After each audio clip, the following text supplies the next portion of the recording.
Hello and welcome to part 2 of the All 12 Signs video series for the Gemini new moon. This is happening on the 17th or 18th of June 2023, depending on where you live, at 26 minutes and 26 degrees and 43 minutes.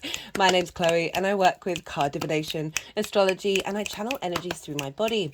As you can see, my hands are moving around right now. This is independent of my conscious thought, bringing in energies from different dimensions that want to clear stuck energy, help us heal. My hands have just gone over my heart chakra and open up portals to allow us to download messages from the galactic energy, different dimensions, integrate on a soul level. Right, so this is part 2 of the All 12 Signs series. I'm going to be reading for Pisces, Aquarius, and Capricorn. In this video, I've done a collective reading for this new moon. Lots of lovely messages came through. I'll summarize it a little bit in a second, but I do recommend checking it out. You can even watch it faster speed, very Gemini energy. Also, the introduction of part 1. There were lots of cards. 2 are up here. We've had all these other cards which are just sitting underneath at the bottom of the table, so that energy is being absorbed while I do the reading and I broke down what the message was from that as well in that introduction.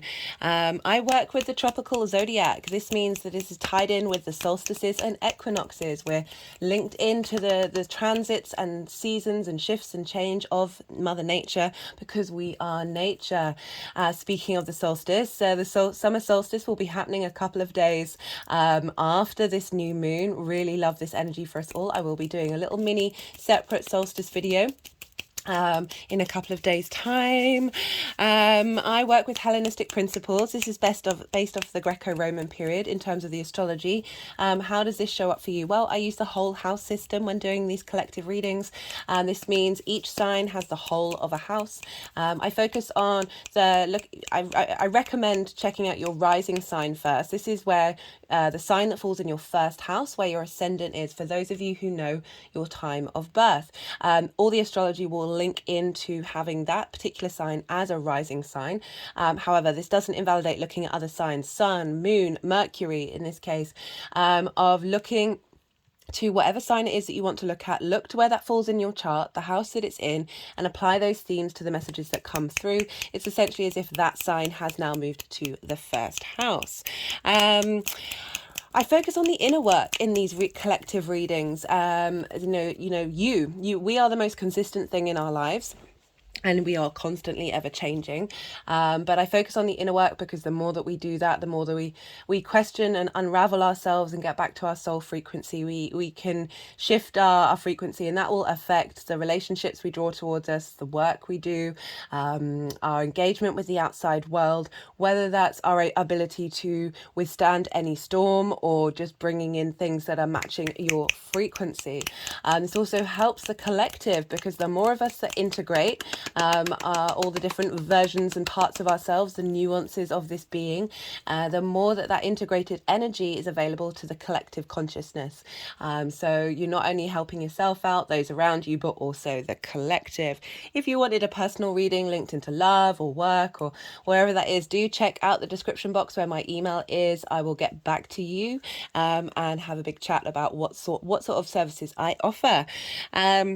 Right, when I'm channeling in the readings, it's not been as so present in the new moon readings, but the energies move the cards around, right? And so when I finish talking, that's when they'll move them around into the piles, and they want to do some energy work. And this is usually when I'm quiet, because channeling, thinking and talking at the same time, especially when they're moving the cards around, because I have to sort of surrender my mind and let them do what they need to do. This is when I'm quiet, right? So do bear with me during that. Sometimes we need these moments of stillness to integrate the messages that have come in. Right, that's the spiel that I wanted to give. And as I said, I will be reading for Pisces, Aquarius, and Capricorn. But first, I just wanted to talk a little bit about Gemini and Mercury. Right, so Mercury rules Gemini, and there's a sense of need for stimulation. There's a movement here. There's a desire to communicate, a desire to engage and collect in information. We just got the 3 of Pentacles. So, I'm just going to shuffle see what cards come out while I'm talking. And this is all about mastery of the mind. And this whole new moon very much feels like we're elevating how we interact with information. And so this card is mastery, but it's also collaboration. So making something both beautiful but long lasting. So bringing in lots of different things, lots of different ideas. These three figures all represent different aspects of self and different information, and how we bring that together in order to not fight one another, not be in conflict, but be in communion. There's so much division there out in the world, and Gemini isn't about division, even though it's duality. Okay, okay, I'm going to take these. So we got 3 cards. I love this card for Mercury and Gemini because it's about thinking differently, using different tactics in order to understand how to bring information together. We've got the 7 of Cups, so we've got 2 sevens. So this is about choice. This is what we do, having being in a dreamlike space, contemplating lots of different things in order to get to the 10 of Cups. So by being open to discourse, open to information, and bringing that into our day-to-day, where we're not in a state of battle, we are in a state of curiosity, that we're able to then create something that is satisfying. The 10 of Cups is about ticking all those boxes, but not only for yourself but for your community, feeling emotionally fulfilled. And anger and frustration and feeling like you're right can have this sense, it can have emotional connections where you feel good about it, but it doesn't really last in the long term. It's not really conducive to nourishment and abundance, right? So we're currently in a very divisive space, and Gemini, even though it's duality, even though it's the twins, it's not about separation. It's about acknowledging these are 2 sides of the same coin, and really finding the play and the joy of just engaging with information without fixating and taking it to heart in a way that's really stuck in one place. There's a sense of flow, this sense of ease here. Also, I just wanted to talk very quickly about a dream that I had. So the moon went into Gemini very early hours of the day here in the UK, and I had about back-to-back 5 dreams, and I don't remember the last time I remembered so many of my dreams. I've now forgotten most of them, but one of them, what happened was my phone broke, the phone that I used to record. So I was very kindly given this by somebody who, you get new phones every 2 years with your contract, and she didn't need it anymore, so she very kindly gave it to me. My actual phone is nearly 7 years old. Regardless of that, so this is this form of communication that we have, this our way in which we're able to transmute information, and it broke. It kind of, the top part of it just severed off. It was very strange. And then I was given another phone, and it was those new phones that when you open them up, you get the screen on both sides of it, and it's kind of got a line down the middle. And I remember feeling in the dream very uncomfortable with this, and not being unsure of whether that would work anymore. And I couldn't wrap my head around what that meant. And I just went and sat outside having a try and be still and be in a state of, not necessarily conscious meditation, but certainly a space of stillness before I come and do these readings. I was just outside in nature, feet on the ground. And it just came into mind because the main sort of theme that was coming up for this new moon is because it's opposite the galactic center. And so we're receiving downloads from the Sagittarius, big picture ideas from the galactic center, this sort of bigger, wider perspective. It's the center of our solar system, passing information into our conscious mind and deep into our unconscious. Those are the seeds that are being planted. And the message coming through is like we're getting a new framework in how we connect to information that isn't necessarily based off of trigger responses, limiting beliefs, but just enjoying the play and notice like what is it that we're drawn to, and the things that we're drawn to more in line with our soul's journey.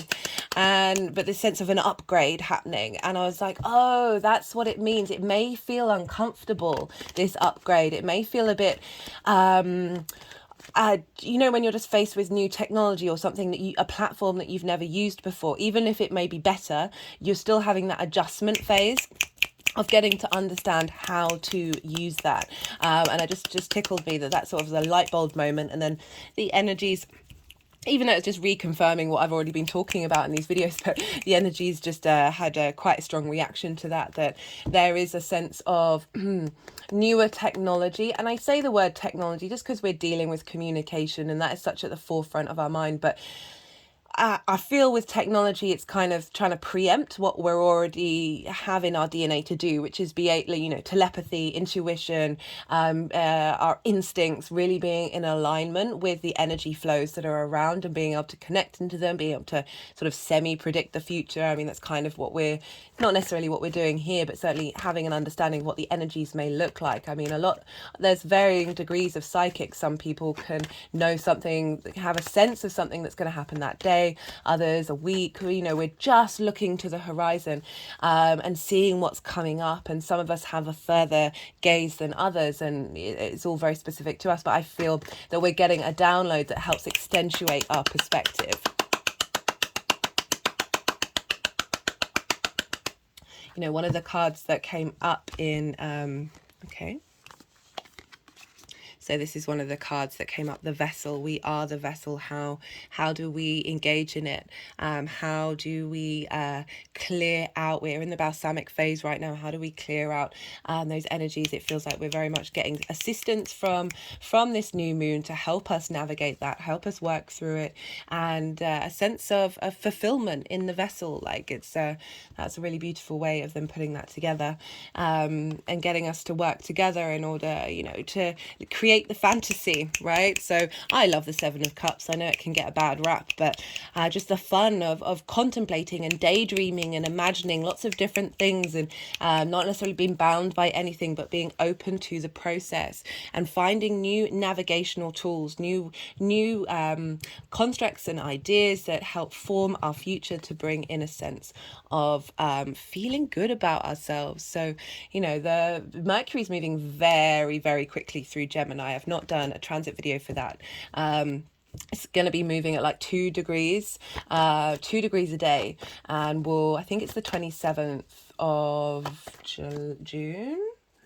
I think it's the 27th of June that it'll then move into Cancer. So after that journey of decompressing and understanding everything that Mars transit was about, and this new moon is very important for that Mercury then is going to go, okay, well, how do we feel now with this new upgrade? How are we connecting to our emotions, and how do we bring in our desires, our pleasures, feelings of emotional need for security? How do we do that in a very ever-changing world? We just got the Knight of Wands for that. So really being able to harness our passions, harness our drive.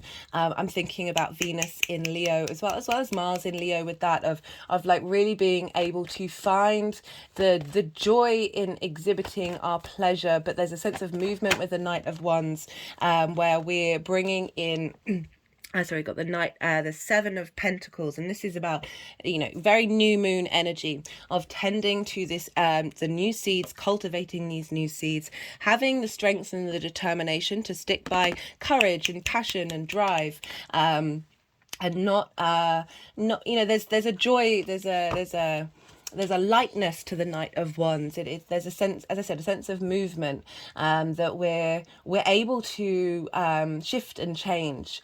I was thinking about the easy for me to say. I was thinking about what mutability means, and I feel with like the Sagittarian energy which came up in that full moon, as well as this new moon in Gemini, and they're opposite one another. They're both air, they're air and fire. They're not bound by gravity. It's very much acknowledging that the detours. Right, so I'm remembering of that because that came up in the Sagittarius reading of, rather than being in a state of control and fixating on things and having plans and expectations and making assumptions, this mutable energy really opens that up for us. And so often, like, you think you want a plan to go a certain way, but the universe sidesteps you, and it can feel very confusing. You can not understand why this sort of situation may have come up, because it doesn't necessarily feel comfortable, but in the end it detours you down a route that was actually more suitable for what it is that you needed. And this mutable energy, this revamp with the Gemini new moon, is opening us up to the ability to walk through that with a bit more ease. You know, the Knight of Wands, very confident, very passionate, very courageous, is able to just keep on going, regardless of what the direction is, even if it's a detour that you're unaware of and that feels confusing. This ability to sort of burn through it and keep going without losing faith. You know, I'm very much reminded of that Sagittarius energy, which is very much linked into faith, because we're dealing with Jupiter. So holding the faith while being open to change and open to different directions. Like that Seven of Pentacles is there as well, sort of saying that we are starting a new phase, a new moon. These things take a while to adjust to, a while to see fruition come through, but that doesn't mean that is not going to manifest in one way or another, depending on what kind of detours you take, being open to it. You know, we may get emotionally a little bit unsettled, but it's all about realizing that those pass through you, ideas pass through you, but just having faith in the sort of the general construct of what it is that you want, and being able to be flexible. Very funny that this has come up as I was about to say that, because a lot of readers read this as holding on to something, of not wanting to let go. I see this as innate power, innate inner power. You see their feet are over the pentacles, and it's over the heart chakra and on the crown chakra. This means that you are drawing in the energy of earth in order to support you and give stability, knowing that you have that inner strength within you, regardless of what may come at you, that you're able to keep on going. Love this. Okay, that's a little reading that I just wanted to do. I will crack on with Pisces, Aquarius, and Capricorn. Thank you all for being here. Be good to yourself, be good to those around you, and most importantly, be well until we meet again. Pisces rising. How you doing, Pisces? For those of you just tapping into the Pisces energy, look to where it falls in your chart, the themes of the house that it's in. Apply those themes to the messages that come through. Take what resonates, leave what doesn't. Just in general, not linked just into Pisces rising, but Pisces and Gemini square one another. So this is mutable energy. Double mutable, and a square is an aspect of Mars. It sometimes brings about conflict, drama, and frustration, but in order for us to sort of understand what's really important to us, what do we really want to what kind of conflict do we want to be drawn into, what kind of frustration comes up, help us realize, well, okay, well, how do I want to change that? Because the squares at their essence are about friction, so we need friction in order to create in this 3D linear time frame that we're very consciously aware we're a part of. The universe wouldn't exist without movement, without friction of atoms bumping up against one another. You know, the reason why it's conflict is because it's like two energies like butting heads. There's the force to be reckoned with, and they're from the same modalities, so they think they both know what that is, what how they want to do things, and it can lead to conflict. It's all about getting these two energies on the same page. It might not be that conflict turns up for you, but I just want to always bring that up with the square, because it can be a difficult aspect. It's called a hard aspect, and this is when things show up a little more louder. That's the same with oppositions and conjunctions. It is also Mars, which is technically the god of war, although I do feel like it's the god of courage and determination.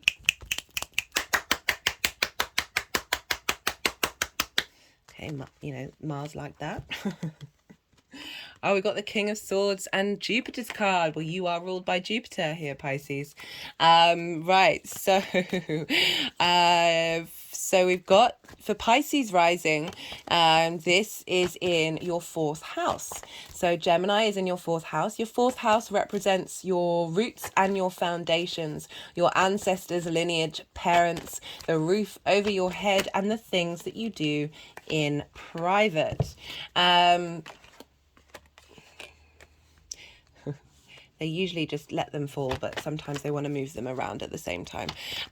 So you've got a big new reboot in how you engage with information, how you engage with curiosity, a sense of movement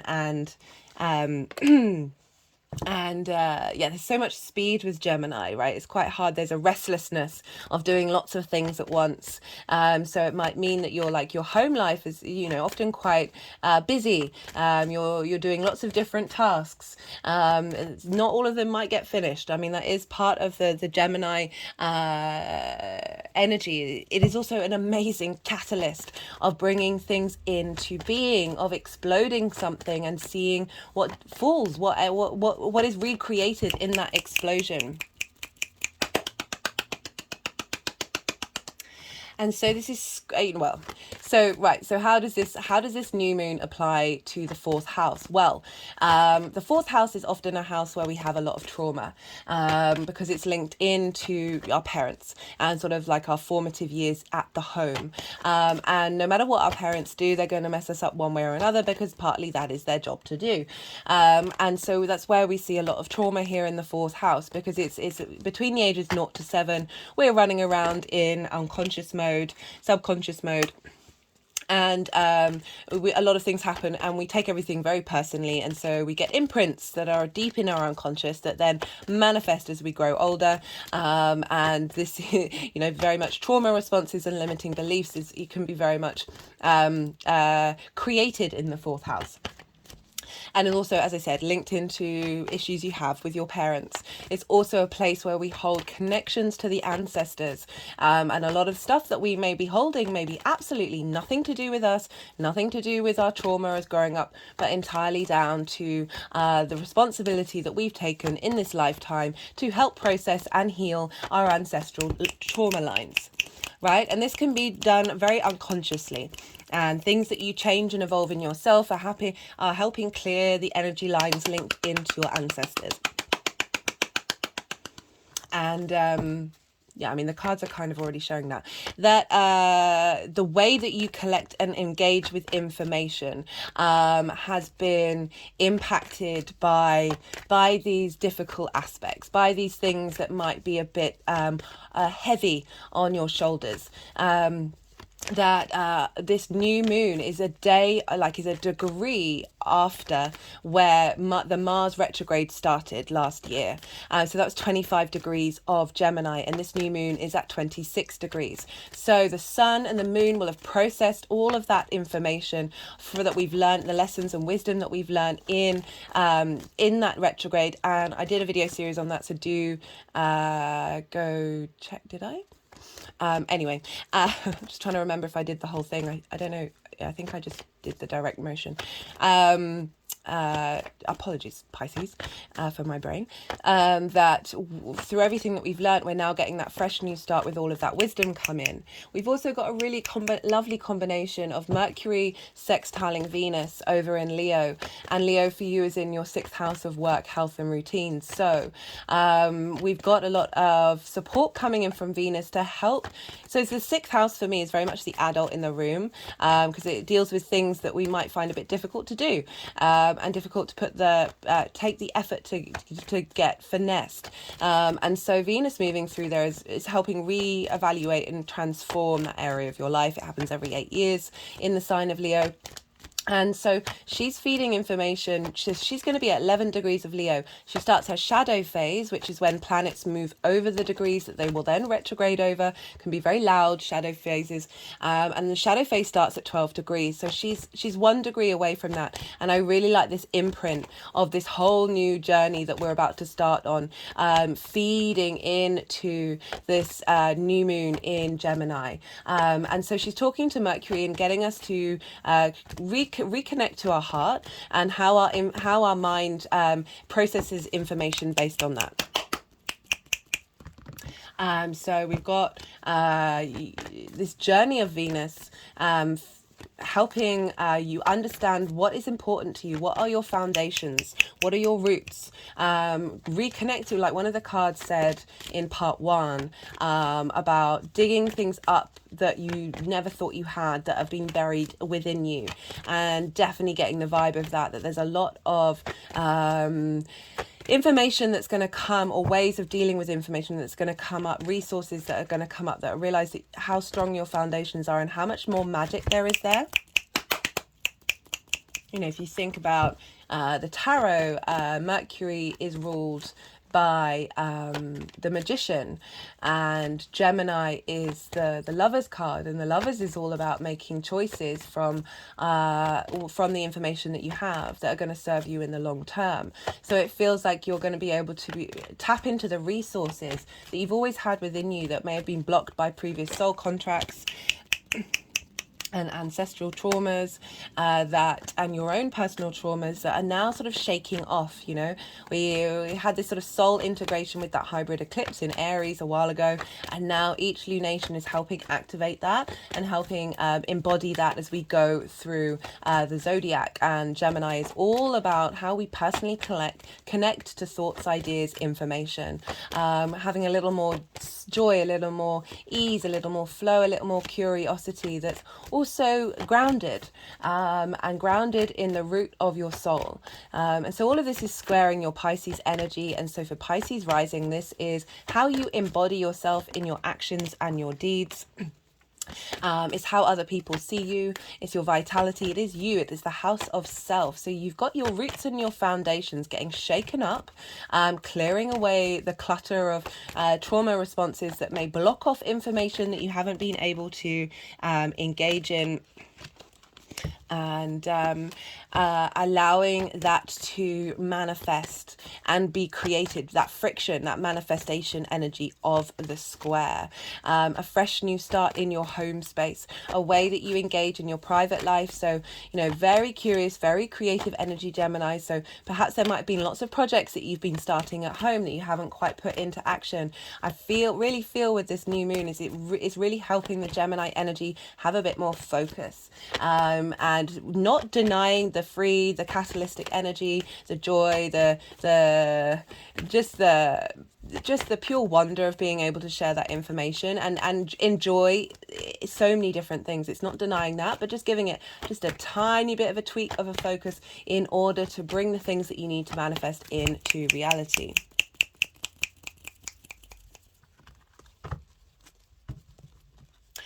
Because we're dealing with the sun and the moon, we want to look to Cancer and Leo, right? So wherever the sun and the moon are, they're leveling up the Cancer area of your life and the Leo area of your life, and also themes of those houses may come up. So you have Cancer in your 5th house. So the moon is getting a download into the unconscious of information. How do we engage in it? What's important to us? What is truth, right? You know, all of these very paradoxical things that we have with Gemini. And that's feeding into your creative energy, your intuition. This roots and foundations of how you digest information is being is giving your creative energy a boost. So your intuition and how you collect information are melding in with one another.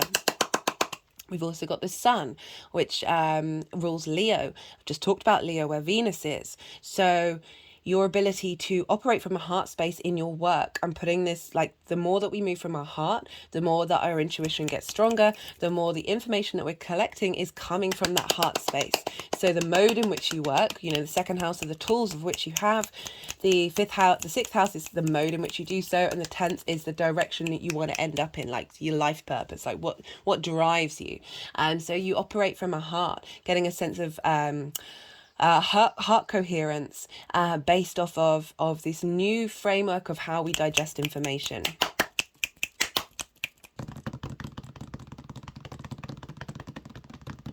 Might be helpful to look where your sun and your moon are in your chart. I'll add in another layer, and yeah, just add on a bit more themes to what's showing up for you for this new moon. As I said, really recommend checking out the collective reading, even if you watch it really fast. I mean, do a very Gemini thing of processing the downloads very quickly, as well as the introductions, because I'm trying to add a little layer onto all of these things. So we have a more sort of nuanced idea of what might be showing up. You can get a sense of what resonates with you and what doesn't, be able to contemplate and think what works, what's coming up in your life. As I said, we're in the balsamic phase, so we are releasing and letting go of old constructs and ways that we process information that hasn't served us. I've certainly been dealing with far more anxiety than I have done in quite a while. I used to be very anxiety driven, and these cards are giving me a thrill. I used to be very anxiety driven, and it was very interesting being back in that headspace and just being like, whoa, okay, this is a lot. Right, so they're being weird.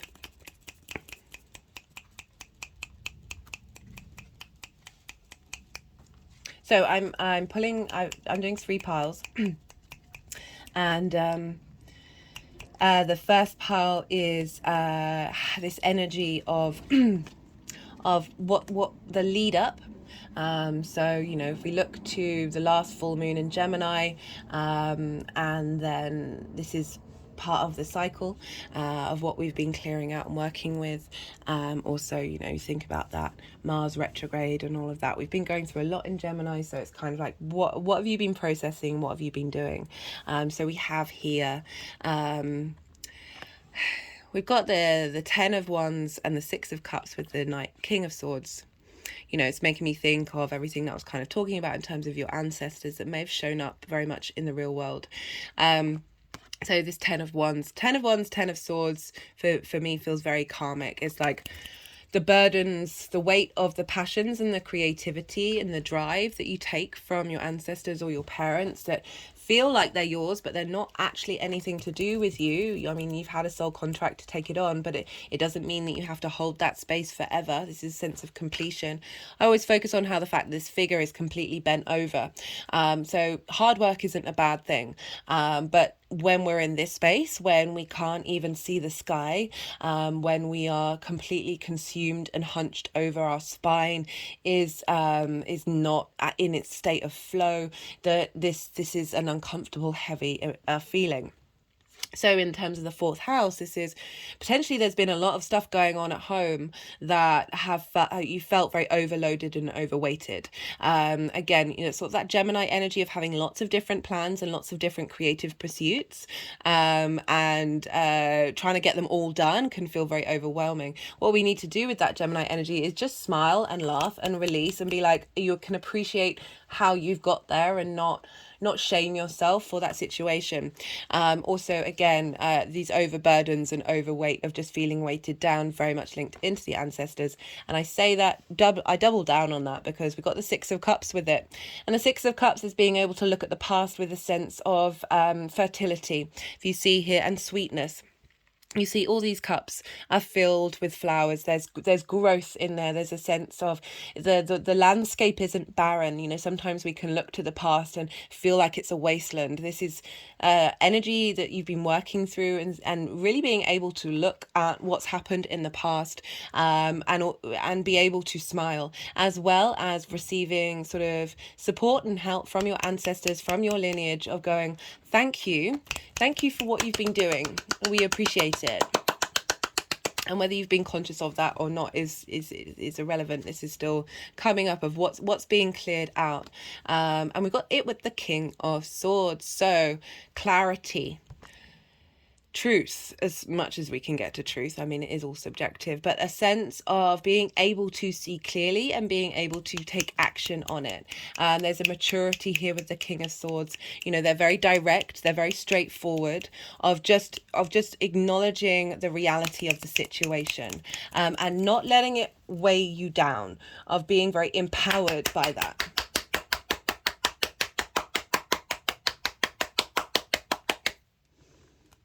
We have for the energy of this new moon. Well, what's going on with you, Pisces? Wheel of Fortune, Jupiter card. You are ruled by Jupiter. This is a shift and there's a change. There's a when they do that, they're like, we're done now. The Empress, bringing in a state of abundance and fertility. And I love, we got the Ace of Wands. So we had the 10 of Wands, and now we've got the Ace of Wands, which is a vitality, renewal of your ability to engage in the passion of life.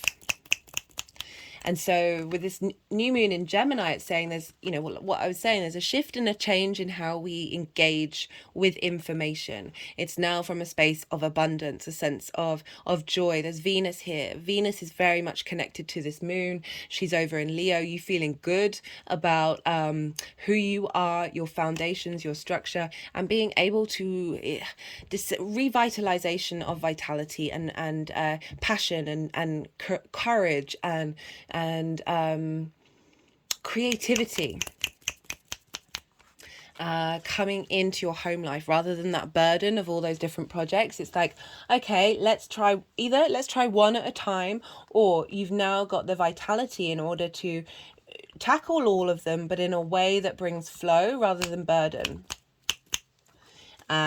We've got for how this energy is being seeded and moving forward. So we've got how this is through this seeded energy, this is going to manifest moving forward. We've got the Sun and the Queen of Pentacles. So you've got a real vibrancy coming in with the Sun, vitality, but there's joy here. Look, the sort of the childlike innocence, the sunflowers, they make you put a smile on your face.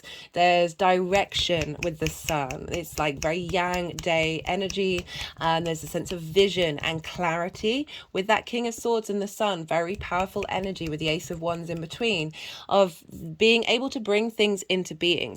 So the Queen of Pentacles, very nourishing energy, very good at giving advice, being very good at tending to things that create abundance. So having a more peaceful space in your home environment. There's still stimulation, but not overstimulation, because we've got the Queen of Pentacles. This is very grounded earth energy, very loyal, there's a steadiness to the Queen of Pentacles. But I like the abundance as well. If we're focusing on sort of creative pursuits here, this is being able to create in the 3D realm, being able to cultivate, bring things forth. It can also be a dynamic that's coming into your new life, into your home, into your private life, having cleared out connections with the past, with your ancestors, with your parents, that you're now able to feel more nourished in your home space, and not have it be triggered.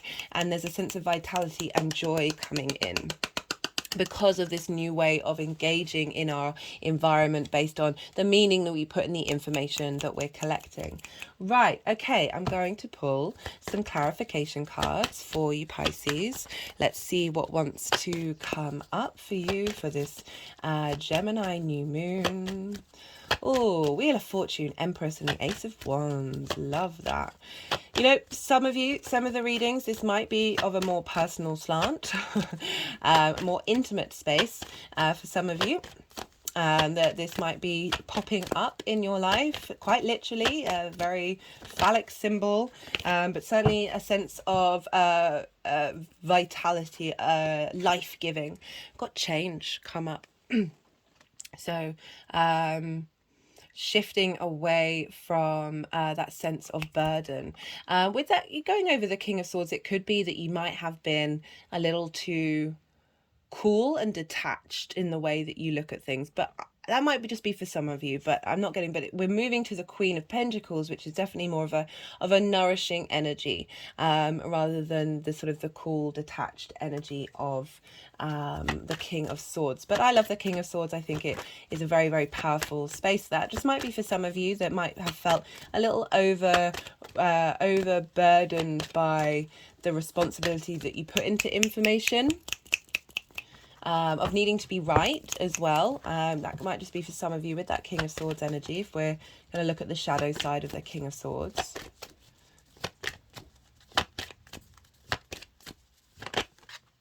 Individuality. I like this. So being able to express yourself, express your ideas, engage in those creative pursuits that we have here, these passions, through your unique self. You know, the way that we engage with information, the way that we share it, is obviously very specific to each and every one of us. And sometimes we, you know, Gemini energy doesn't want to go with the crowd, right? It's very maverick energy, can be very controversial. But there's a freedom with Gemini because it's so fast moving, because it's so light, that it cannot be bound, it cannot be held down. And I really like that showing up. Whoa.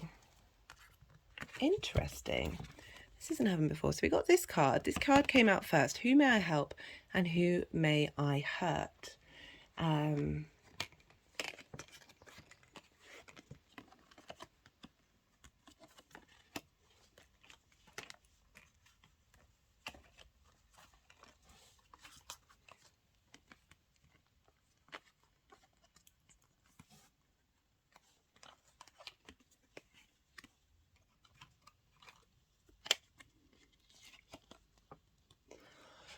Okay, so this is interesting. So there's a couple of ways this could be read. One, picking up on mother figures, right? With this Queen of Pentacles, of having a more easier relationship with your maternal energy, because we've got this burden here of being weighted down perhaps by responsibility or expectation from the family, and because the Queen of Pentacles is crossing it with the individuality, so it's implying that this need to be able to express one's individuality with your parental figures is coming through. There's a real freedom here. Who may I help? The sun. You know, this is the center of the solar system. This is you.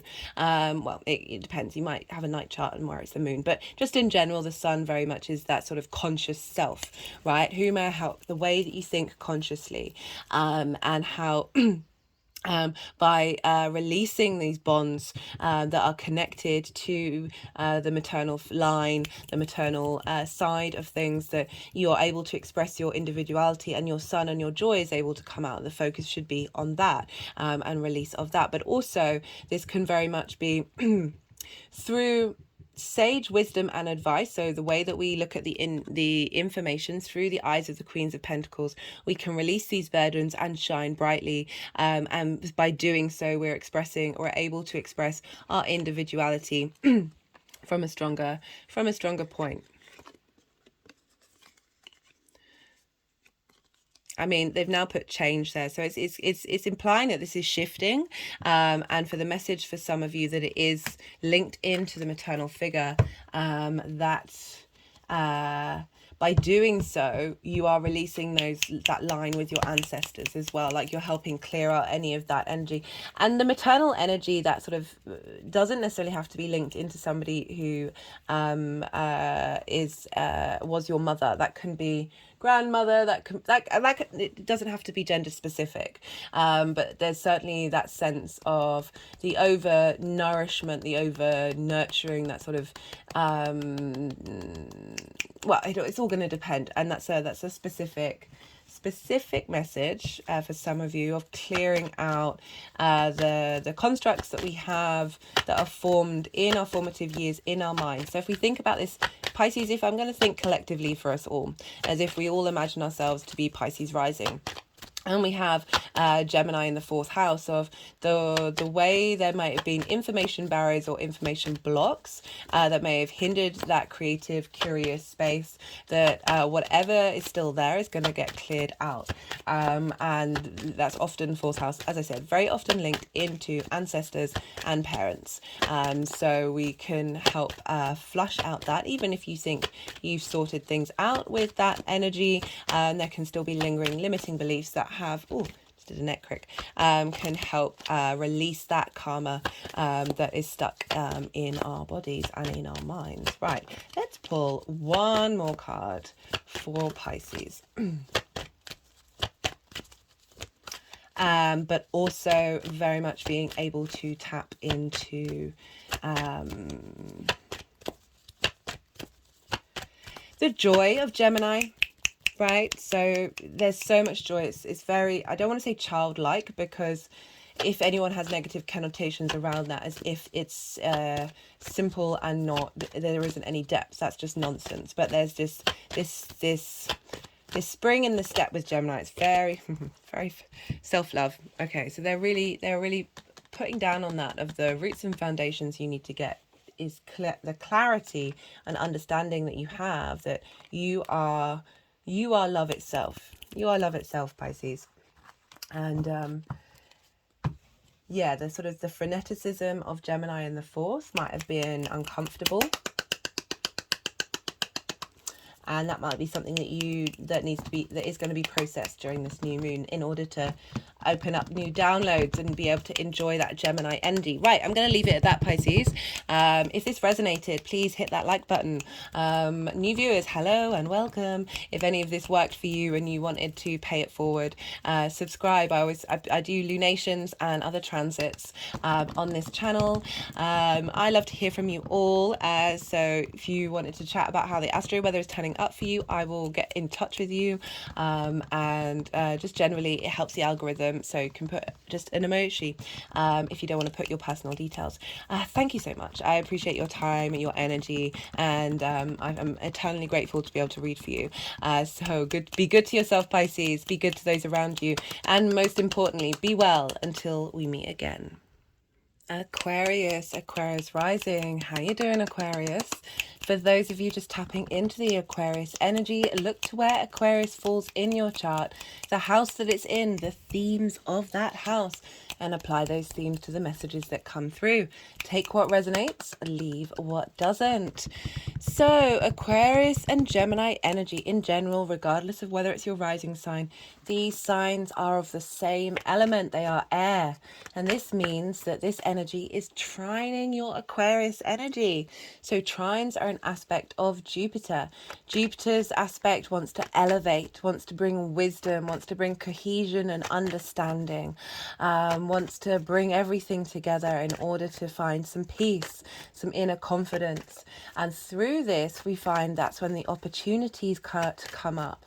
That's when this sense of luck and the sense of abundance that is linked into the expansive, generous nature of Jupiter, because it is about truth and wisdom. Well, truth is subjective, but inner wisdom. And so this is free flowing energy.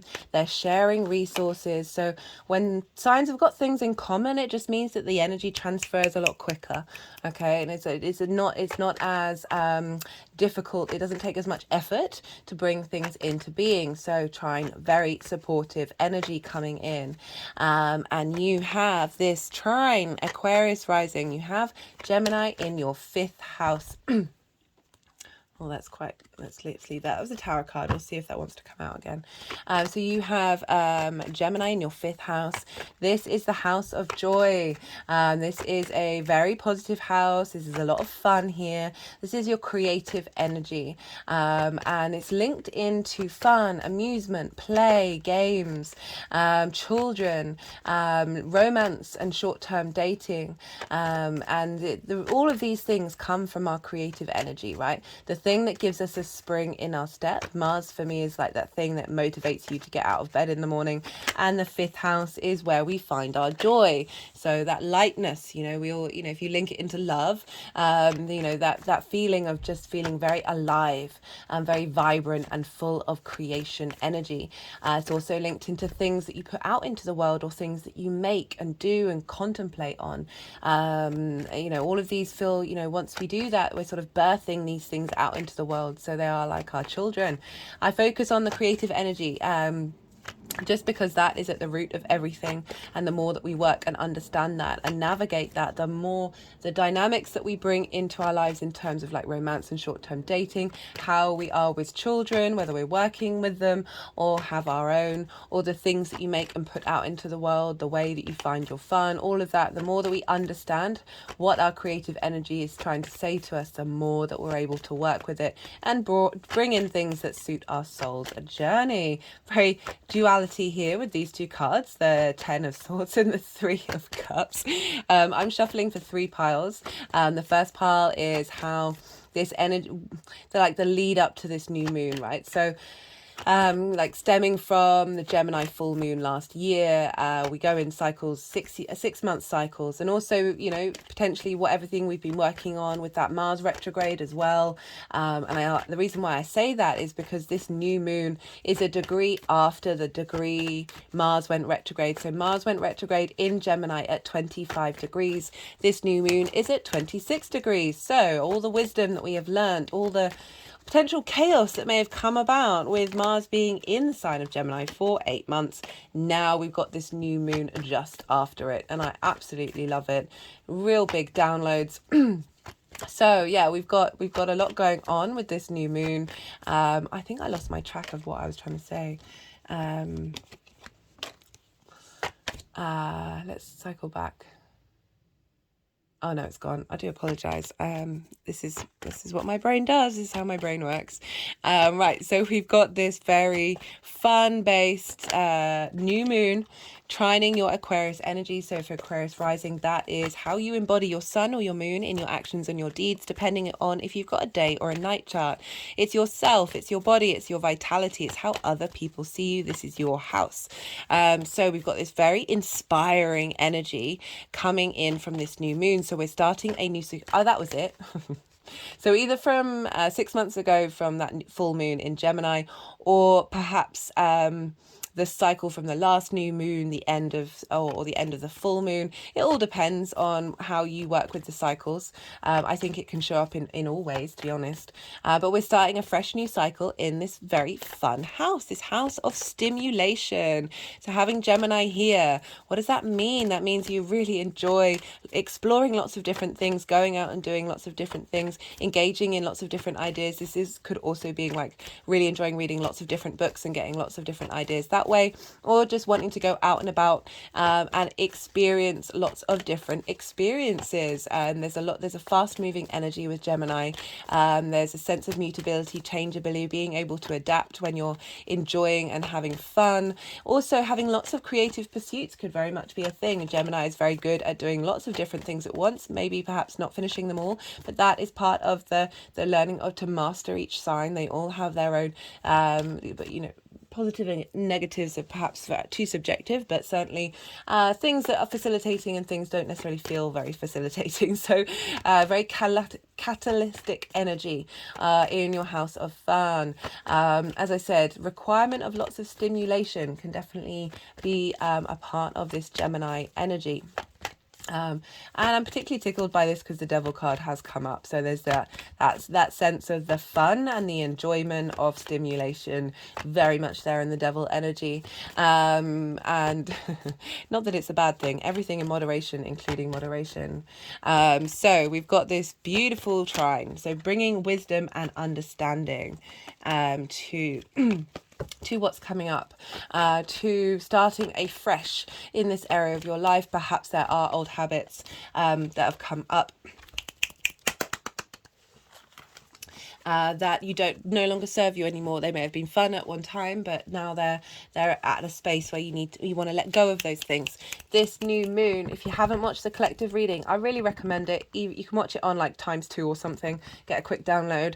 All the introductions to it, I'm going to have different things in all of them, so just add on nuances to this new moon, because the Sagittarius full moon, that was on the Great Attractor, which is this strange anomaly in the solar system, in space, that is pulling lots of galaxies towards it. So pretty cosmic stuff for that full moon. Now this new moon is opposite the galactic center, so the center of the Milky Way. So again, higher perspective light downloads coming in, rebooting the framework in which we collect information, opening up neural pathways that may have been blocked before, allowing movement and adaptability to come through, play and joy and amusement that isn't getting in the way of our soul's purpose. As I said, everything in moderation, including moderation. So you've got this new moon here. You've got a revamp. This can be how, like, if you've got creative projects you want to work on and want to stimulate, this can help activate a new cycle of that, new cycle of all of those areas of your life. But really, like, the way that we collect information based off of our intuition and our sort of soul's sort of like antenna, yeah, I feel like we're going to be able to really process that information, different information from, as I said, the galactic center, right? That we've got lots of different ways of engaging with information and lots of different ways of seeing different information, like lots and lots and lots and lots and lots and lots and lots and lots and lots, and being able to process that in a way that is engaging with our long-term legacy. Okay, right. So sorry, I forgot to mention. So I know I did mention it in the introduction. I find it difficult to when the energies are moving the cards around, because it's not me, that's my brain sort of shuts down, so it's difficult to channel in that way, and channel in that way, think and talk at the same time.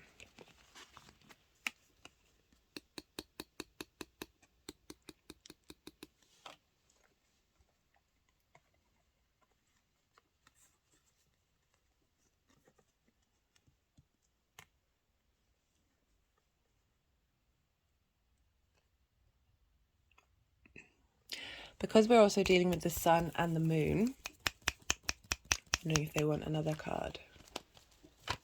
Because we're dealing with the sun and the moon, we look to where Cancer and Leo is.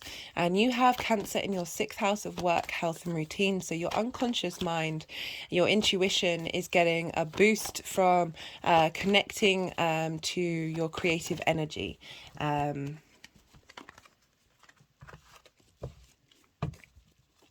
And we've got Leo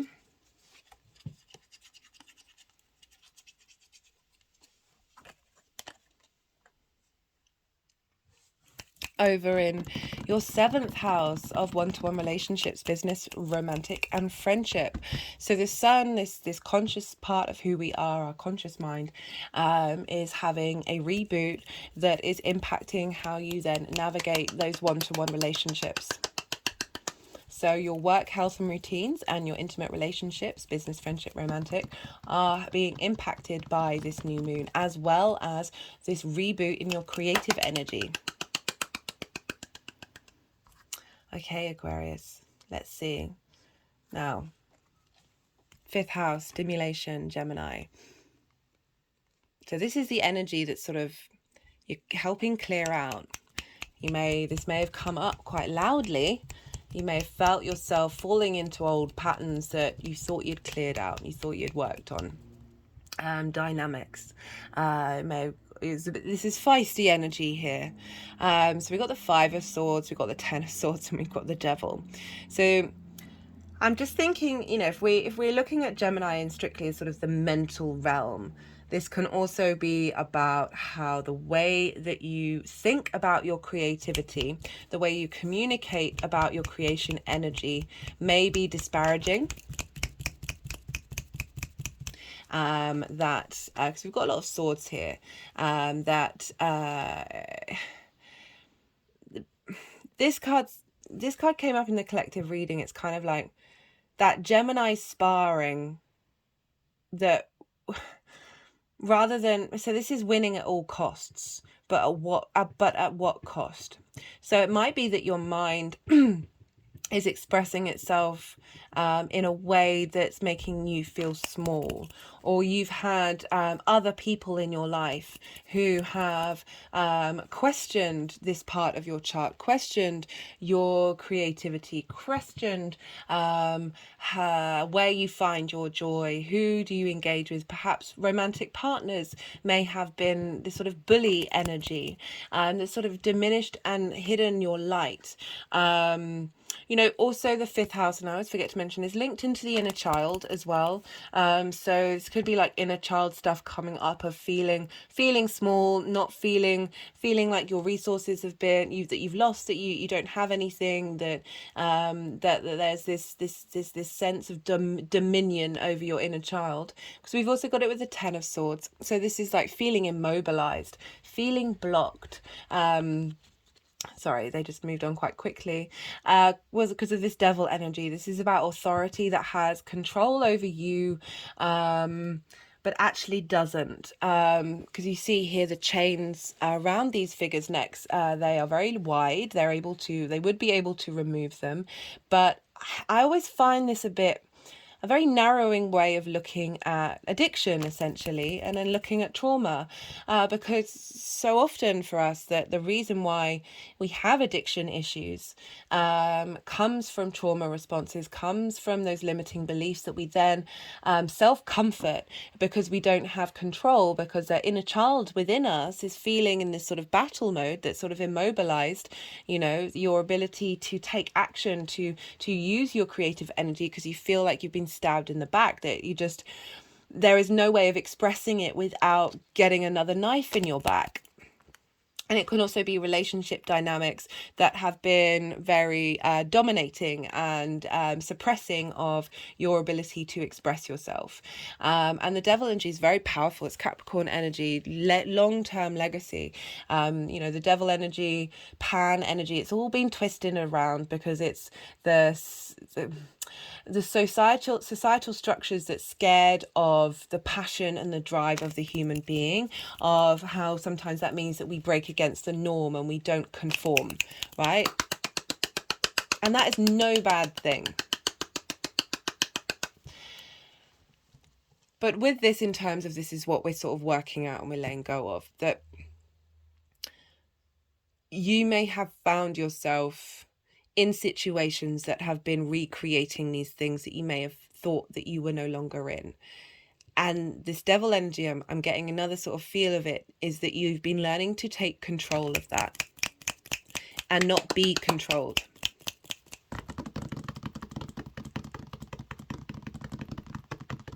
You know, I'm thinking of that Mars retrograde there, like of bringing a lot of these things. There's been a lot of words that may have caused battles, but honestly, I'm really getting from the devil energy of finding this inner strength to be able to navigate these things without fully falling into the pit. We have, I mean, different vibe. Let's be real, different vibe. This is the energy of the moon, what's being seeded. So we've got the Two of Wands. This is about navigating the land that you're now in. This is long-term manifestation, but there's a sense of stillness. There's a sense of cultivation for this moon. So it's not it's not all action, go, go, go, go, go. This is a new moon. That's not really what new moons are about. This is about getting the lay of the land. This new land where you've transmuted that power. Or at the very least, you're so much more aware of your trigger responses, your addiction responses, that you may be in them, but they are not binding you in the same way. And this new moon is saying, look, we're giving you this new download, this new upgrade of how you engage with this information. And now this is a time of cultivation, of spending this, as I said, long-term manifestation. The more that we understand the situation and get the lay of the land, the more that we're able to then make decisions to go on this new journey. I love this with the Knight of Cups and the Three of Cups. So this is saying, rather, there's some romance coming in, and that doesn't just have to be about like short-term dating and romance. I mean, that is a part of the fifth house. There's no denying it, but some of us aren't looking for that, so I don't want to limit that. Some of us don't have children. So let's go on the creation energy. Creative energy is in that cup. There's a softness, there's a loyalty, there's a sense of sweetness coming in with that Knight of Cups, of it not there's a renewal. It's bringing in the Ace of Cups for you, is defending your creative energy. You're not feeling like you're attacked. You're not being attacked. You are being protected. That energy is being protected. You are then able to then be the Knight of Cups and champion how you want to express yourself. And it's bringing in the Three of Cups. So this could be you spending this new moon with people who get you, basically. People who want to support you. You're in harmony with one another. But there's this sense of joy and celebration and abundance with that Three of Cups, that this energy is cultivating, that it's not moving far away from that sword energy of really being able to celebrate your creative, fertile energy. And I say that having just forgotten that the Empress, I'd forgotten it was there until after I'd said it, that the Empress was the last card that wanted to come out. Like, I felt like there needed to be another card from the deck. And the Empress is all about fertility, is all about abundance, appreciation of your creation energy. For some of you, because it is linked into children, this could be a pregnancy. Just saying that could be a thing, but let's focus on the general of what's going to be more consistent with everybody, of just feeling good about yourself and not being trapped in, the fifth house can be very much linked into addiction. There's no getting around it, especially with Gemini there, of that need for stimulation. That there's a shift and a change in how you're engaging with that stimulation. She's a goddess, right? She is Venus. This sense of, that fertile ground of being able to create in the world. And that doesn't just have to be like the arts or music. That's absolutely anything that gives you joy. We got this with the Six of Wands. So this is victory. This is passionate victory, that you've done something that's worth celebrating, and you're going off and being, there's going to be a feast, there's going to be wine or whatever it is that you want to partake in. But there is that sense of having command, being victorious over this energy, over this sense of being controlled and dictated to by your addictions and trauma responses and shadow. That's not like, for me, the devil is so empowering, but what it's trying to represent is perhaps a little one-dimensional, because all addiction in my mind comes from trauma, one way or another. Not necessarily all of it. Some substances are purely addictive. But let's get to that stem of that trauma of and how so human it is. And there's usually so much context that we're not aware of how that situation came up about. Like, one of the things that I always think about with this card is, this is a bully, right? Where do bullies come from? Usually because they were bullied. Usually that kid in the playground that's, I'm going to use this kind of example, that kid in the playground that's sort of really getting in everybody's face and is trying to dominate the playground. It's usually because they've faced that at home and they don't feel safe, so they go and make other people feel small. Oh, God, my heart weeps for us all. That having this narrow idea of like the devil is bad and addiction is bad and everything is black and white is just not what Gemini is about. And it's not where we get in line with compassion and empathy and are able to move forward and realize, no, we're all very human, and that yes, sometimes we make choices that other people wouldn't make, but we all live very different lives and we interpret different things in different ways. And I feel like this interpretation of what you may actually feel like, you may feel like the devil energy is linked into this, that it's really heavy and you can't break out of it, and that it's actually quite suffocating, and that, you want to banish that. But we've come the other side. We've got, the difference of the two. It's very, very powerful. Love this. Right. Let's shuffle. Let's see what clarification cards come up.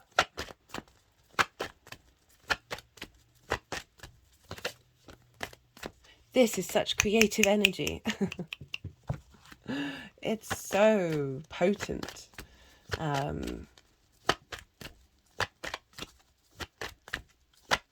Just when it goes towards self-destruction that it breaks my heart. And I know so many people, and the world is in that space, just burning everything to the ground. because we repress things, because we shame things, because we hide. Don't shame yourself. Don't shame your pain. And also be mindful, Gemini is the fastest sign. There's, again, as I said, that need for stimulation. You know, the more that we're consciously aware of that, the more we can sort of take a step back and go, oh, okay, that's not actually me. You know what, your chart is you, but it's actually just your first trauma response. It's your first set of limiting beliefs, guys. I'm going to do a talk about that at some point. I mean, I'm personally not there. I haven't broken through my natal chart yet, but it's certainly an end goal. And the more that we're aware of it, the more that we can get some perspective and step behind it and see, okay, well, what is behind that? What is behind that one? Okay, what card for Aquarius? Sorry, Aquarius, you got a bit of a rant there. Wait. Interesting. Relationship change. Right, so for some of you, this is toxic relationships, okay? Let's just be blunt with that one. But also, I feel it's your relationship change with your creation energy. And they are all one in the same, really. They are really one in the same. But love that that's coming through with a new moon. Okay, let's do let's do another card. Okay, interestingly, so they've just put that deck. They've moved a deck to a place that I wouldn't normally put it. The bottom card is environment, and it's gone on top of all these cards, which are all in the part 1 introduction. And the vessel, we are all, you know, this human form is a vessel. And I feel like there's some energy transfer going on of bringing some calm to the environment of the vessel that you are currently in. For us, whoa. Okay, in amongst all that chaos, we've got the devil and obstacles, trapped, loss of freedom, fear, ruthlessness, a sense of feeling trapped. For those of you who are in toxic relationships that you want to get out of, that's been difficult, we are adapting and changing and starting a new cycle. So that was just, again, that was just a double confirmation with that devil card. So I do appreciate that. And how that dynamic's changed. And what else did it say on there? Fear, loss of freedom, ruthlessness, but that trapped sensation where, you know, we are creatures of habit, and these things can be. I'm not a fan of the 12-step program because I don't like the way if you slip up, you go back to 0. I think it's really harsh, and I think that we work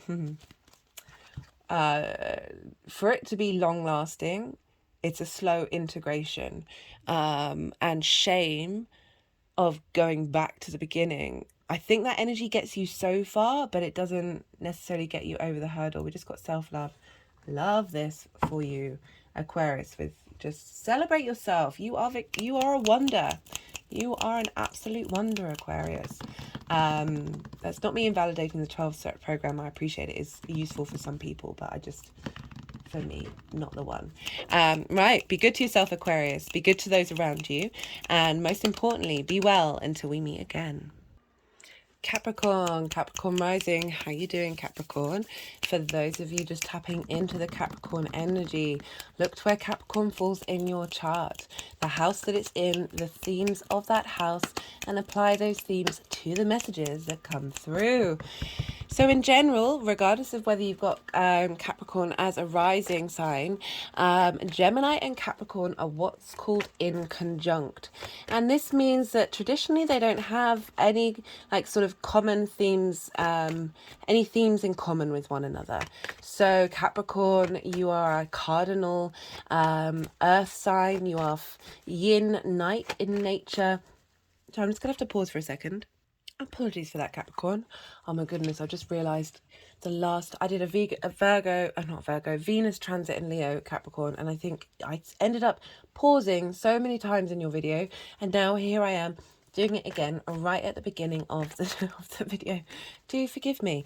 Right, so your yin, night in nature. So that was that cardinal, earth, yin, night energy. Gemini, mutable, air, day, yang in energy. So when we've got signs that have something in common, it just means that the information moves a lot quicker. It's not as there aren't that many steps to take in order to get that energy transfer to come through.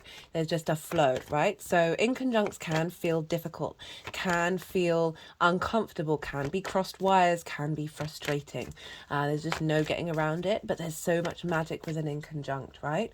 So you're bringing together two energies that just are coming at it from very different spaces. And when you find the magic of getting these two energies to work together, it just means that there are so many new ways of thinking that come out of these two dynamics. So it's not necessarily the traditional way of doing things or the easy way of doing things. There's some steps to get there, but once that's mastered, just utter wonder comes through. Very sort of unique ways of thinking, maverick ways of thinking, just sort of curveball energy, right? So just imagining a Capricorn and a Gemini in the room, like it's an interesting dynamic, but we've all got things in common there. We've all got, all these energies, all the planets, all the asteroids, absolutely everything are all in cahoots with us to step up to the plate and support us once we do so. It's not that there aren't trials and tribulations, there aren't difficulties. We're here to be able to work through them and find the wonder in them. Yeah. So, Gemini new moon. For you in Capricorn, for a Capricorn rising, this is happening in your 6th house. So the 6th house for me is very much the adult in the room. This is work, health and routines. All three things. Well, speaking of work, hello. All three things that the human species can struggle to get their heads around. And not all of us, but certainly it is a common theme that finding the drive and motivation to do these things can be difficult. But it doesn't... But it doesn't mean that it's not possible, even if it might take a little while to get there. That this new moon... It's the 10 of Swords. We'll see if that wants to come out. The cards are being very jumpy today. So this new moon is...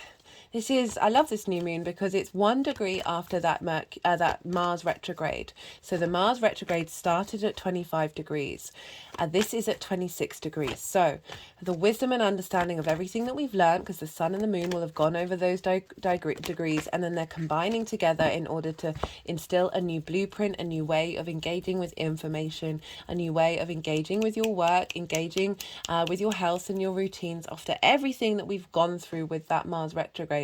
Now we're putting it all together, we're planting those seeds in order to cultivate this new dynamic. It's also because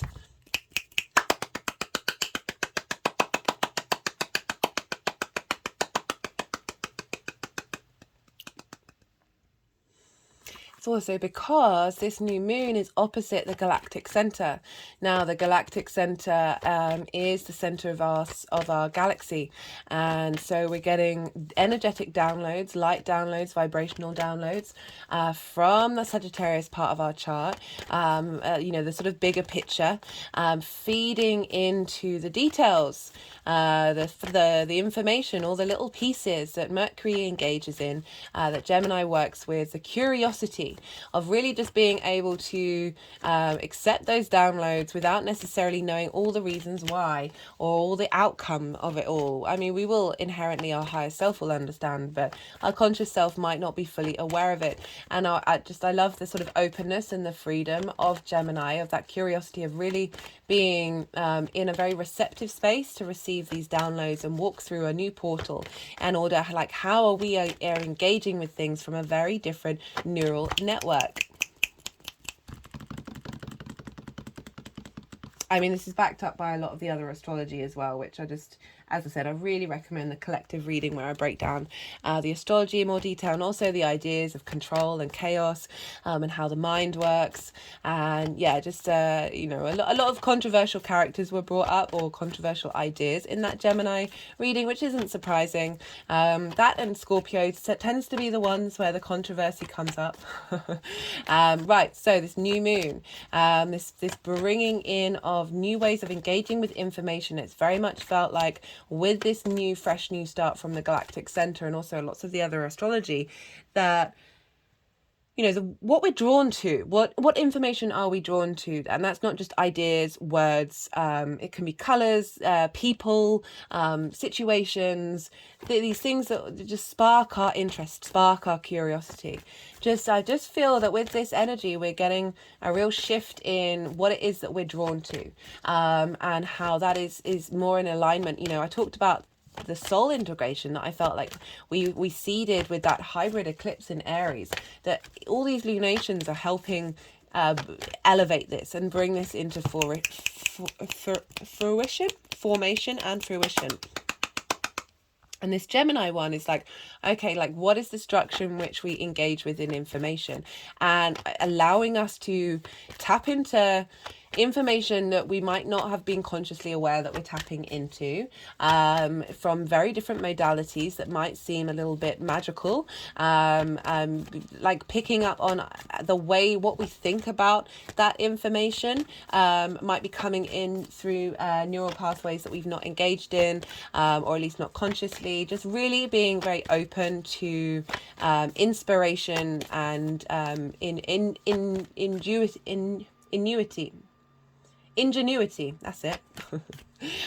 In ways that may have been blocked off before from limiting beliefs and trauma responses. I think the Tower card was the one that came up for you. There was a group of 3. I think it was. I can't remember if I said it out loud. So we got a fresh new start in how you work, right? So the 6th house is the mode in which you work. The 2nd house are the tools that you have in order to do the work.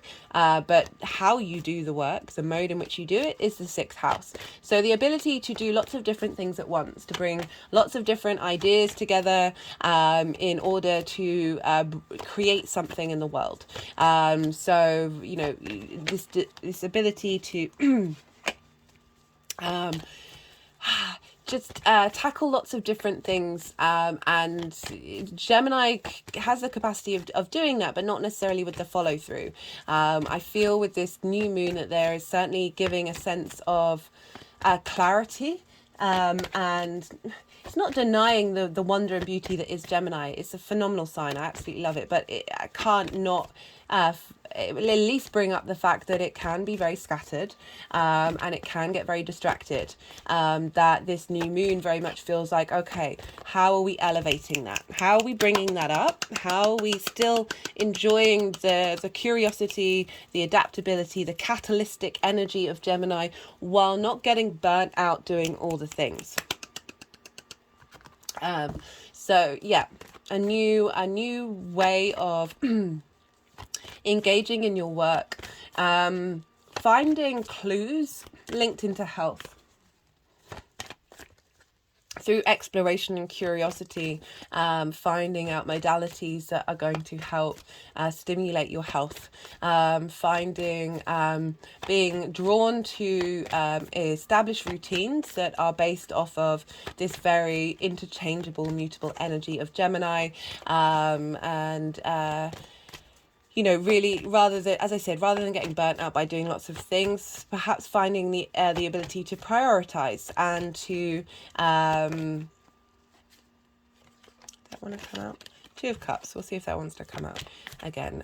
Finding the ability to prioritize and engage in information that is facilitating to how you then establish routines. So Gemini will mean that you have a different way of bringing routines into your life, and that there is this need for stimulation. So it might be an acknowledgement of that, and an ability to be like, okay, well, if I want to keep things up, your idea of a routine may be different from others, that you do one thing on one week and you do a different thing the next week because you need that shift and that change, and maybe have like 3 or 4 things on rotation that keep you stimulated.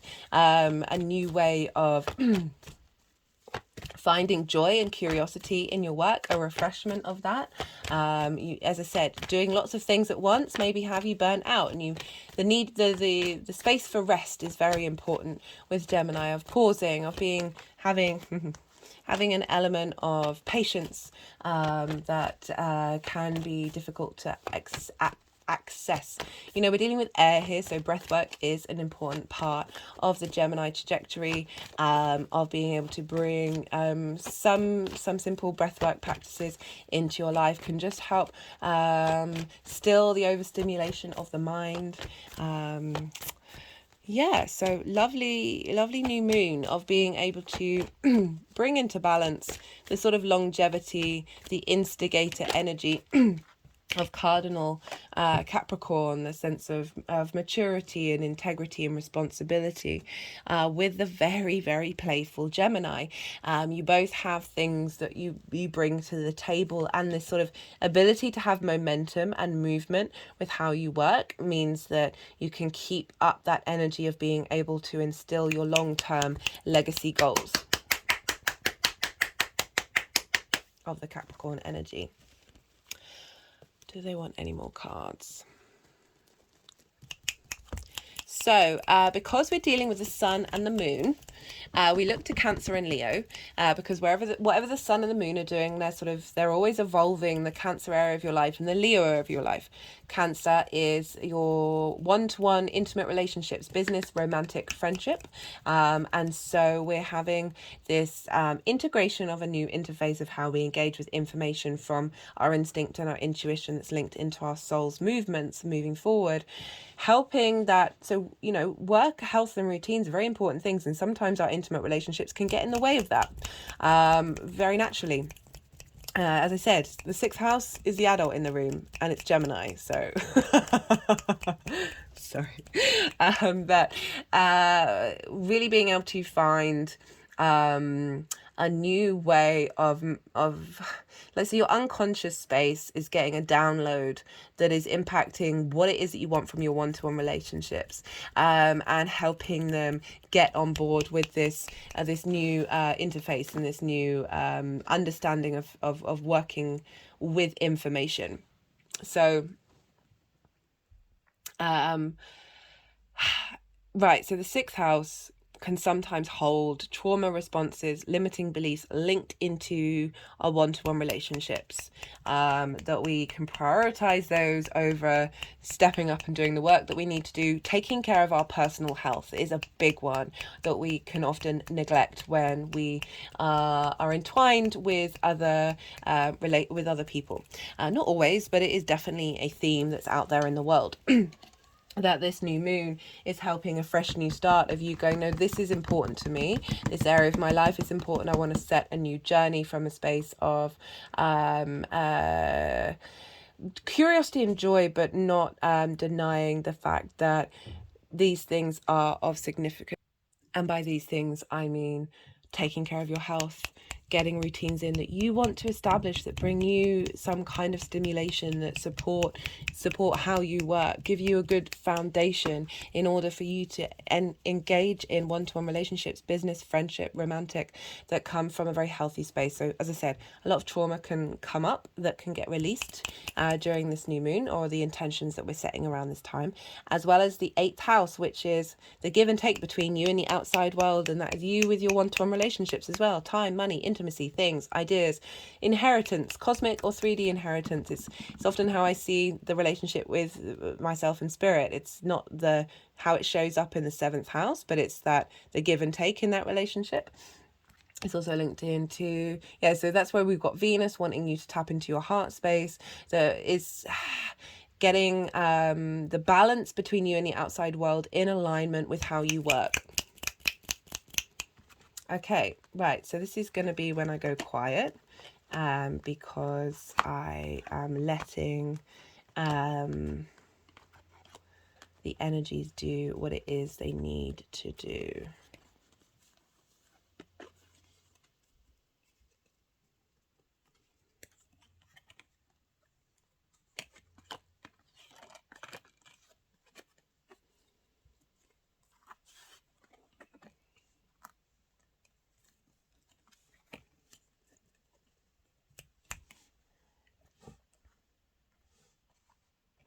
So there's 3 piles.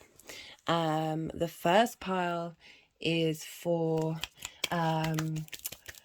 like everything that we've been going through and learning, like it's linked around that Gemini era of your life. Like, so we had the full moon at the end of last year, so we're closing off and starting a new part of that cycle with this new moon.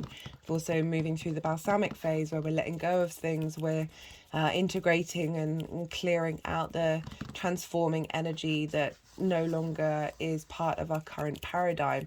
And that might mean that things are coming up that feel difficult, just so you to be aware of what is being let go of. Like sometimes, it's just sort of our unconscious mind triggering these things, so we become consciously aware of the growth and the change that we make in the world.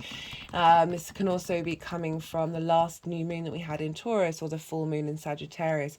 It can come up in many different ways. And, I say this just because it can come up. Like, you're going to see a shift of the growth that you've made from that Sagittarius download that very much felt like a new moon as well, and how they are interlinked. And we're getting that full moon transition, culmination, and that's feeding into how we're then kickstarting this new moon. It's all going to be very specific to you all. Right, so we've got the 10 of Wands and the Tower in reverse with the 7 of Pentacles. So this feels like you have been, there's burden here, and there's parts of you being pulled down. Right, if you look at the Tower card, this is the Mars card as well, so it can be very much linked into that Mars retrograde, right? So if you look at the Tower card, all this stuff, this chaos that's happening, is happening at the top of the Tower. The bottom's fine. The foundations are still fine. The Tower always is pulling down structures that aren't important to you. Not really. They may feel like it. And this, this is pretty like, whoa, I wasn't expecting to fall out of my tower today because I thought everything was safe and secure. But actually, those floors needed regenerating and what's the word? Oh my God, renovating. So it's like it's pulling down, but it's in reverse. So we've got this sense of, not surprising, this is showing up for the 6th house. This is work. This is a lot of work, a lot of things going on with that Gemini energy. That there's nothing wrong with hard work. I love hard work, but when you're in this space, when you're completely hunched over and you can't see the sky, that's not good for anybody. That's burnout. So the Tower in reverse for this is feels like this is, you've been working through clearing it. Situations may have happened that have helped you shift this perspective. Like an internalization of release, of going, no more.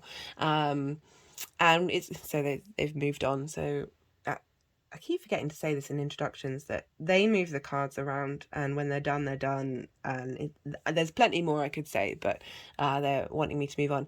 That we've got the 7 of Pentacles. So we've got the 7 and then we've got the 8 later on. The 7 of Pentacles is about tending and dedication to something that hasn't quite manifested yet. So you've been working on clearing out this sense of burden, working with whatever that Tower energy has been doing for you, of pulling down the internal structures that have been blocking you, and you've been cultivating this. And so rather than feeling that sense of burden and overweighted, you're in a regenerational space of acknowledging that, this is when you first plant seeds, that they're not necessarily in full harvest yet, and it takes a lot of effort. It takes a lot of tending to, of being mindful. It's a very mindful card. You've got to be very dedicated. You've got to have a sense of intention with what it is that you're doing in order to support new life come through.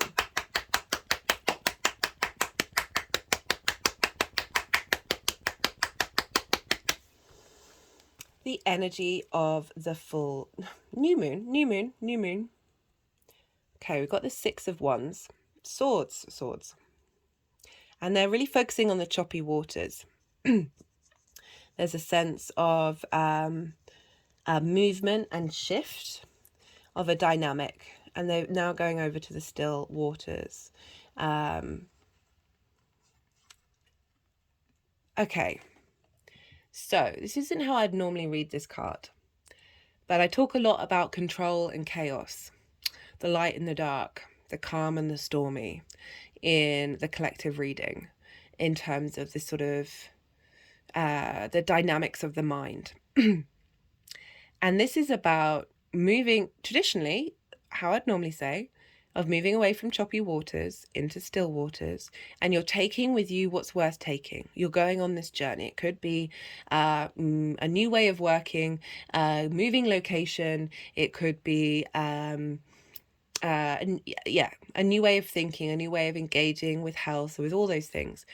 But with the combination of the two, I feel like it's completely summarizing what I talked about in the collective reading, was utilizing this sense of control and chaos energy in order to come up with a way in which you can work that really facilitates that Gemini energy, that doesn't dismiss it, and it doesn't have you being burnt out. Because we've got here with that, we've got the Eight of Pentacles and we've got the Knight of Cups. So there's this sense of, another word for this card is science, and this is linked into things that are tried and tested you're taking with you.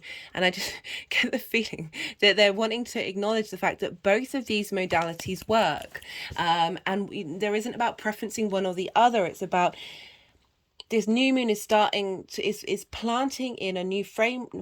I keep saying new framework, new interface, as if we're computers, but who knows, we may be. I don't think, well, there's various ways of looking at it. It's just all one interpretation of the fact that everything is an illusion, right? But having the duality of mutable signs is not about preferencing one or the other. It's about acknowledgement that they are both on the same sides of the coin, and bringing those together in order for you to go on a new journey, whether that is engaging with work, as I said, engaging with work in a different way, having a different job, taking care of your health from a different dynamic, just a new way of engaging with it, with things that you know work for you. So you're getting an integration of being able to notice and work with and acknowledge and draw towards you the things that work.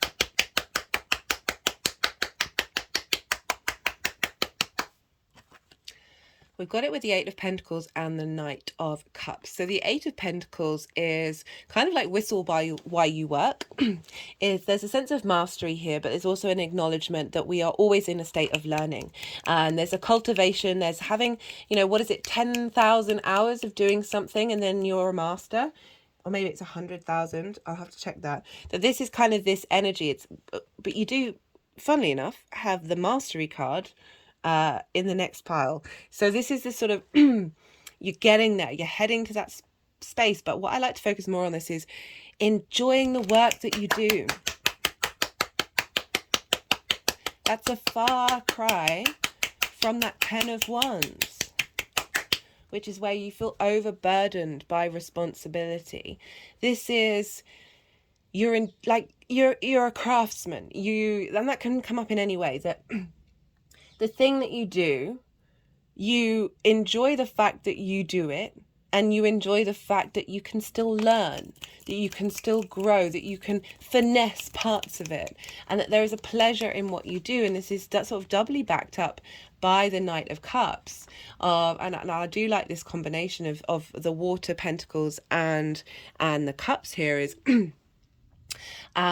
you're able to feel like with I'm saying romantic about this house, but there's just this lightness, there's this smoothness that comes with the Knight of Cups, of just being able to navigate things with more ease, with more flow. There's clarity and determination, but there's just this sense of a spring in your step while you're doing the things that you do, of being, Cups are creativity, intuition, emotion, imagination.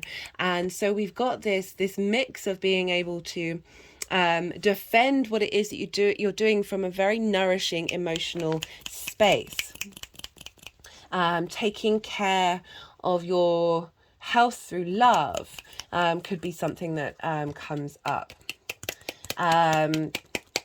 They're just sort of smacking my hand with the cards, and it's making me think about how Gemini does use their hands.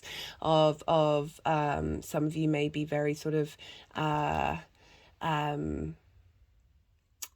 animated in the way that you communicate, in the way that you work, and the love that comes through with that, in the way that you communicate there's just a new way of engaging with that Gemini energy that isn't causing burnout and is actually causing joy. The final cards, how this energy is manifesting moving forward. The Fool and the Three of Pentacles. So the Fool, new beginning, open, so open. There's mountains in the background that represent a higher perspective. The good, the bad and ugly, whatever's coming through, you're enjoying the adventure for what it is. But it is, I like this after that 10 of Wands, of like a sense of renewal coming in and being able to look at everything with fresh eyes and with a sense of curiosity. And through that, interesting combination. So the Fool is sort of, there's a sense of naivety of not having experience out in the world, but it's gone with the Mastery card. So this is the Three of Pentacles. Those of you regulars, this is one of my favorite cards, and this is about acknowledging your own mastery in something, being very confident in what it is that you're putting out into the world. And through that mastery, through that vibrational shift and change or elevation that you already have within you, that you then draw opportunities, you draw people towards you that help you create something beautiful and long lasting. Also, if we think about this as work, health and routines, that's three things. So having these all come together in a way that is facilitating your new journey.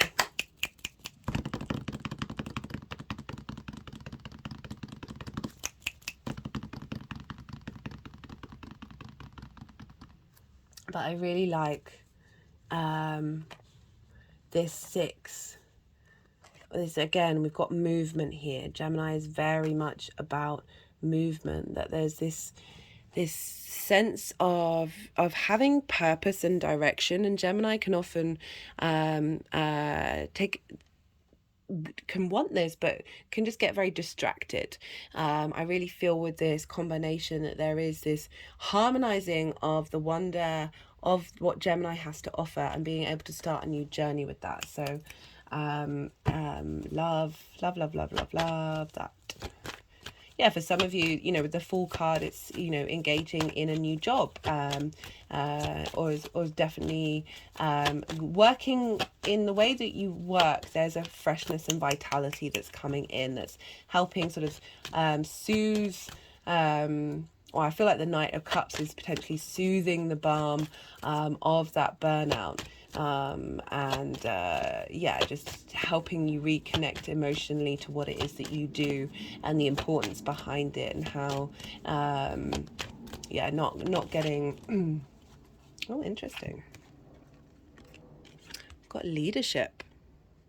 Very interesting. Taking command of that area of your life, in your work, a sense of leadership, and we've also got love. So I was getting that was obviously with the Knight of Cups, of really appreciating and valuing where you're at. We've got Venus in the 8th house. So remember, this is affecting your 7th and your 8th, as well as your 6th. And your 8th is the give and take in the world, of coming to a space of love and value from the outside world, and how that is impacting. We've got the combination of Venus chatting to Mercury. They're both at 11 degrees. They're sextiling each other, of Venus infusing this new moon with a sense of, because from the 8th house, of going, I want this person to feel validated. I want this person to feel love and respect from the outside world, from the relationships that they're in, and I'm feeding it into this new moon right now. Love it. Okay, fine. Let's see what else wants to come up for Capricorn.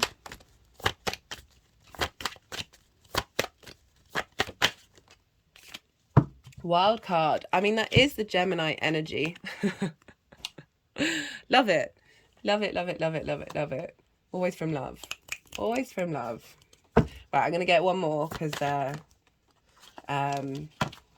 was just a slip of the hand. I'm going to get one more. Let's see what else wants to come out for Capricorn.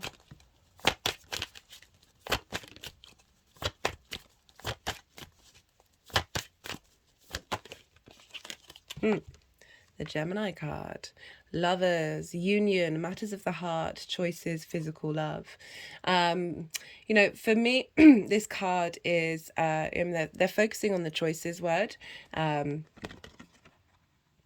and the 6, right? So we've got the 6 there, that through this journeying, this shift, this integration, you are then going to be able to, you know, to make decisions. This is about crossroads, the Lovers, and make decisions and those choices that are going to serve you moving forward in the long term.